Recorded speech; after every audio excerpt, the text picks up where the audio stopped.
And so a trailer for No Man's Sky Next finally dropped. The live stream over on Twitch for the Waking Titan ARG, the countdown ended, and it ended with the trailer.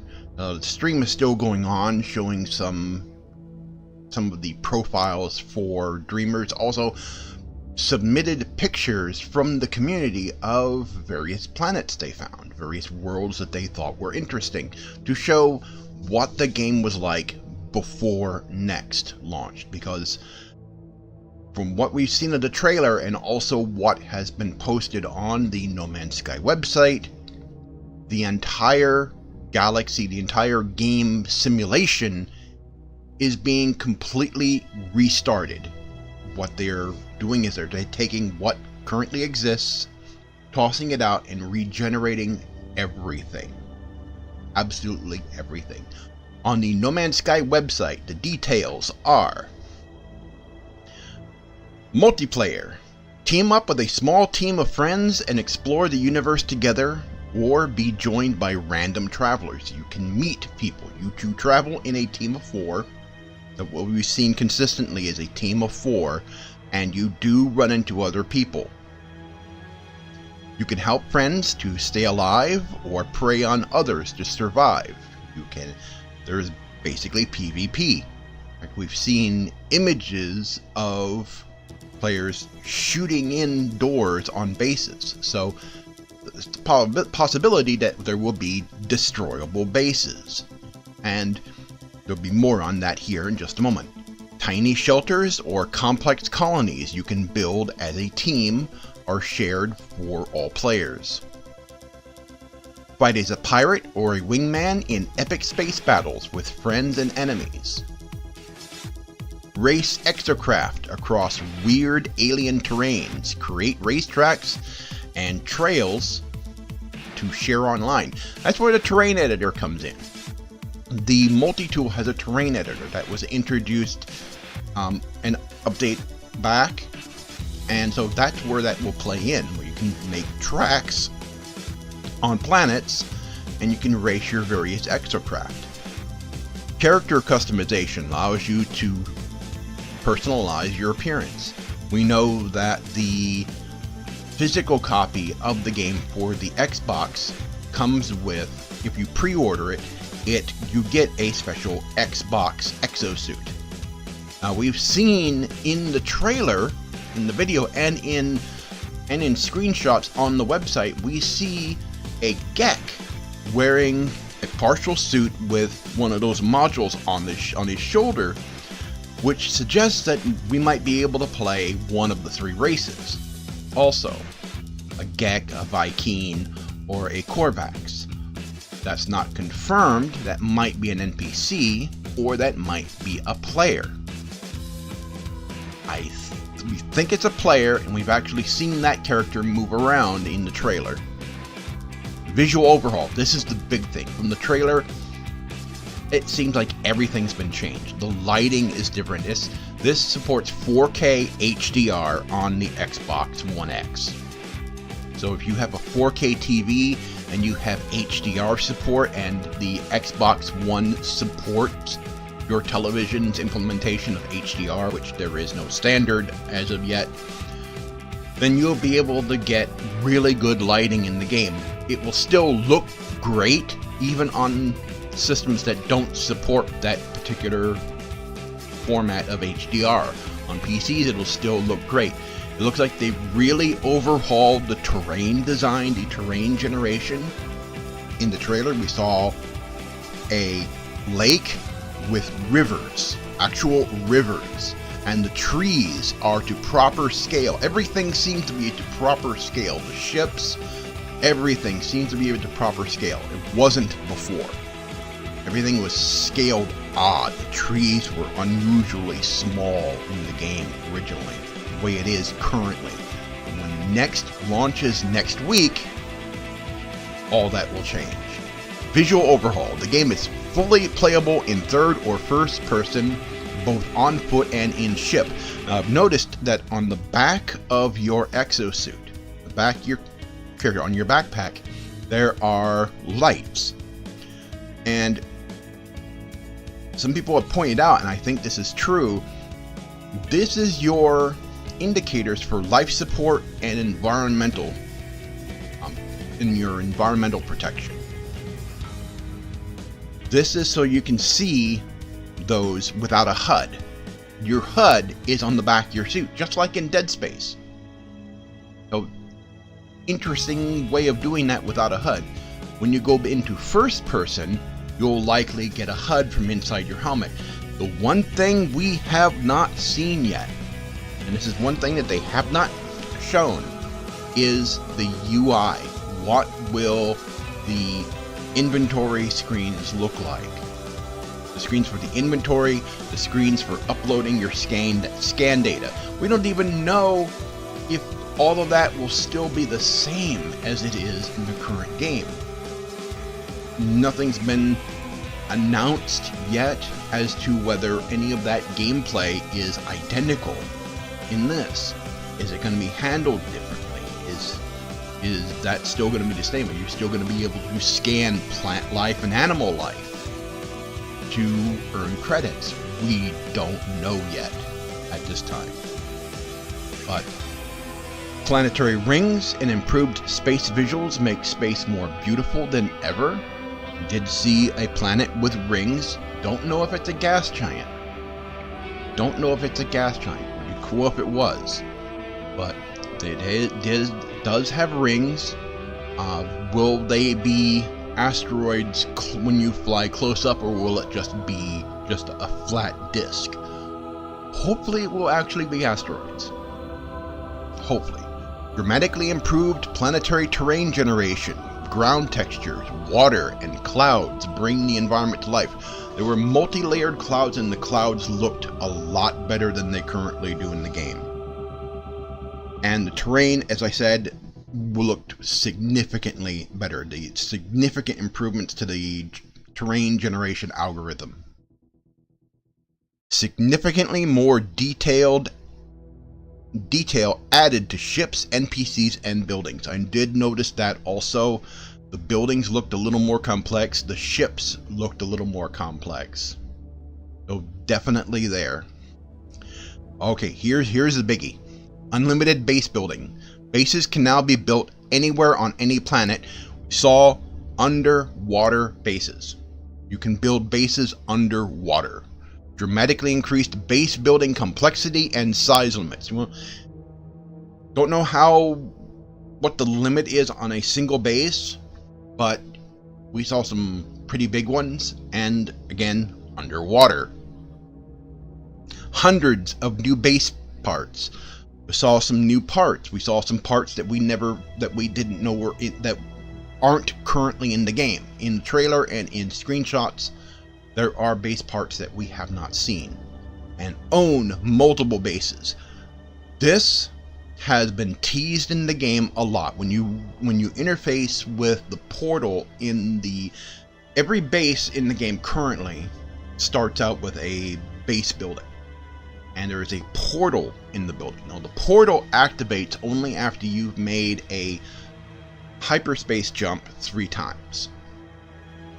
When you do that, the portal system activates, and then you can use the portals on space stations to get back to your base, and vice versa. Well, there's been flavor text that generates when you were interfacing with it that suggests that you could have owned more than one base. Now, as the game currently stands, you can only have one. When this update drops, you can own multiple bases. You can have bases all over the galaxy if you want to, and you can probably jump between them with your own portal. We saw in the trailer there was an actual portal sitting outside the base. It was not the large portals, although that one was in the trailer also. There are the large Stargate-like portals that are currently in the game. We saw that in the game also, but these are the ones that are set up to let you jump between space stations that you have visited and your base. This will likely let you jump between your bases too. Command freighters. Assemble and upgrade a fleet of freighters and command them from the bridge of your freighter. Send your fleet out into the universe, or deploy them to help you as you explore a specific system. Improved freighter base building allows a truly custom capital ship. Invite your friends aboard and take on challenging multiplayer missions from the Galactic Mission Station on your bridge. Currently, you can own one freighter, and you can warp that freighter to different star systems. This takes that idea and expands upon it. Doesn't say here if you can actually fly your ship, but you can jump into multiple stations. Say you can use it to explore systems, which means you might be able to actually move between worlds from your freighter and have a fleet of ships with you for trade and also for probably combat. You run into another set of players, if you run into another set of players with their own fleet of ships, and you're not exactly friendly with one another, you might be able to have a capital ship battle, and then jump out into your fighter. The current game, as it is, lets you have 6 ships that you can own. That will probably stay the same, and you'll be able to launch in your fighter and dogfight against enemies. So this is a big deal. This right here, this is what we were promised originally with No Man's Sky. We were promised a lot of this, and a little bit more. And this game came out 2 years ago, and the launch was not that great, and it made a lot of people angry, but a lot of people stuck with the game too. And there are still some trolls out there, there are still some haters, and they're even still now trying desperately to try and hold on to their hate for this game. But what's been shown here pretty much makes all their arguments moot. This is the game we've been waiting for. This is the game that we've been wanting. This is the No Man's Sky we were promised. And Hello Games is finally delivering. Finally. So, the game comes out on the week for all platforms, PC, PS4, and Xbox One. The Xbox One version will launch with the next update already applied, PS4 and PC will get the update via PSN and Steam or whatever platform you bought No Man's Sky on PC. I bought mine on Steam, so that day I will get a Steam update for the game seamlessly. And if you're on PS4, you'll get an update for the game as well. So the wait has been long. No Man's Sky finally becoming the game we were promised. Hello Games finally breaking their silence, and they say this is just the start. This is just the beginning of more updates that they want to do, more things they want to bring to the game. And all of this, well, unless you're an Xbox player who are buying the game for the first time, all this is free. This is something that Hello Games has been working on. Sean Murray and Hello Games has been working on for 2 years. Ever since the game launched. They've been working on this since day one. The game was forced out the door too early by Sony. Hello Games was under contractual agreement to deliver the game for the PS4. And Hello Games suffered a few setbacks. They had the flood, they lost some of the code for the game, and then they were rushed out the door, and Sony massively overhyped the game.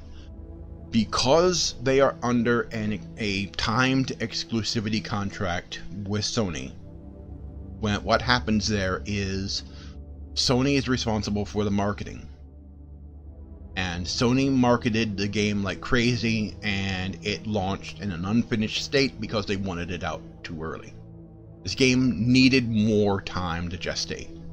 They should have given it more time. They were afraid of Star Citizen, I think.